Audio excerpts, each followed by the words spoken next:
Jason was 24 years old. He was active and full of life.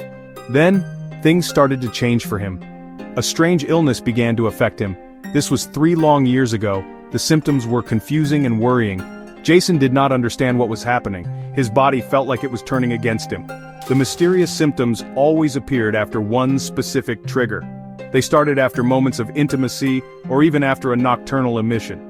At first, Jason didn't connect the dots. He thought maybe it was stress or a cold, but the pattern became undeniable. Every single time, like clockwork, he would feel unwell. He began to fear these moments. They were supposed to be natural and healthy. Now they brought sickness. Imagine feeling perfectly fine one moment. Then, within hours, you feel terrible. This was Jason's new reality. He would experience intense fatigue, muscle aches, and brain fog. It was like a severe flu hitting him suddenly. But there was no fever, no common illness to blame. He felt isolated by these strange feelings. He wondered if he was the only one. This unseen adversary began to cast a long shadow. His journey for truth was just beginning. Jason decided to seek medical help. He hoped doctors could tell him what was wrong. He described his symptoms carefully. He told them about the flu-like feelings and brain fog. He explained the crushing fatigue that followed orgasm. He hoped for a clear answer. He wanted a solution to his problem. The doctors listened to Jason. They ran many different tests. Blood tests came back normal. Scans showed nothing unusual. Doctors seemed puzzled by his condition. One doctor suggested it was chronic fatigue syndrome. Another thought it might be a hidden allergy. Someone even mentioned it could be psychological. Each new suggestion led to more tests. Each test led to no clear answers. This was incredibly frustrating for Jason. The misdiagnoses piled up. Jason felt like he was lost in a maze. Every path he took seemed to be a dead end. He tried different treatments based on these incorrect ideas. None of them worked to solve his problem. He started to lose faith in the medical system. He couldn't give up on finding an answer for himself.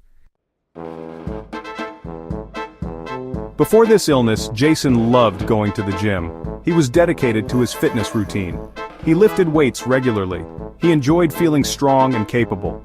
The gym was his sanctuary, his place to de-stress. He took pride in his physical abilities.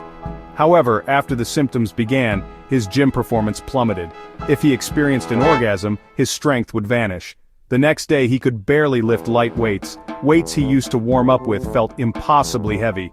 His muscles would tremble with weakness. His joints would ache with a strange soreness. He couldn't understand how this was happening. His body, once a source of pride, now felt alien. Workouts became a source of dread, not joy. He lost muscle mass over time. He lost the endurance he had worked so hard to build.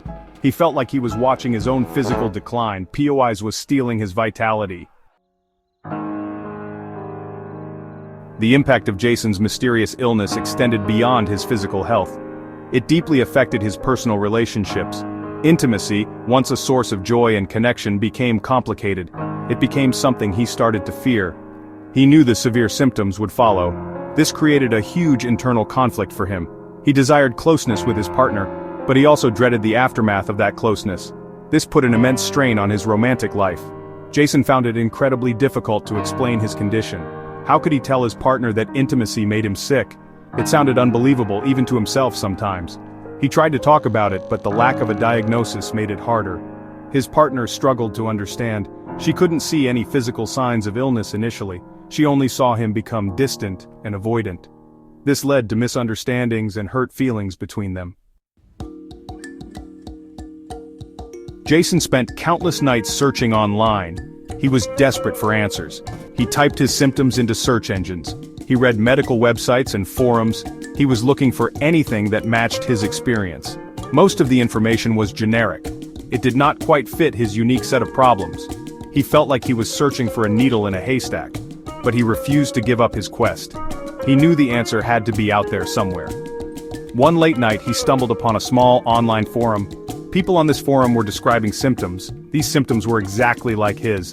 They talked about the flu-like state after orgasm. They mentioned the debilitating brain fog. They shared stories of muscle weakness and fatigue. Jason read post after post. His heart began to race with a mix of emotions. He felt a shock of recognition. These people understood what he was going through. He was not alone in this. It was on this forum that he first saw the term post-orgasmic illness syndrome, POIS. As he read more about it, everything clicked into place. He finally had a name for his invisible enemy.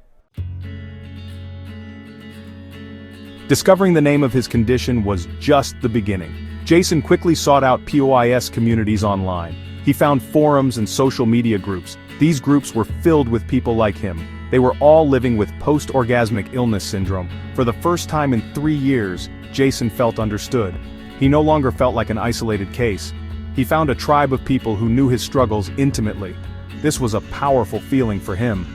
In these online spaces, Jason could share his story openly. He did not have to fear judgment or disbelief. Others shared their own experiences. They talked about their symptoms and their challenges.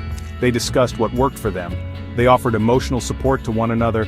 Jason learned so much from these interactions. He realized that many others had faced similar difficulties. They had similar frustrations with doctors and relationships. This shared experience created a strong bond. The community became a lifeline for Jason. He started to feel more empowered. Armed with knowledge and community support, Jason began a new chapter. He started to make adjustments to his life. He learned to manage his POIS symptoms more effectively. It was not easy, but he was determined. He experimented with different strategies. He paid close attention to his body's reactions. He became an expert on his own condition. This proactive approach gave him a sense of control. He was no longer just a victim of the illness. Jason made changes to his diet. He found that certain foods seemed to worsen his symptoms. He tried various supplements that others in the POIS community recommended. Some of them provided mild relief. He also learned about the importance of planned abstinence. He had to make conscious decisions about sexual activity. This required discipline and understanding from any future partners. It was a new way of living, but it helped reduce the frequency and severity of his episodes. He also found new ways to connect with people. He focused on building friendships. He explored hobbies that did not tax his body excessively. He learned to communicate more openly about his condition. He found that some people were surprisingly understanding. This helped him to rebuild his confidence. He started to see that POIS did not have to define his entire existence.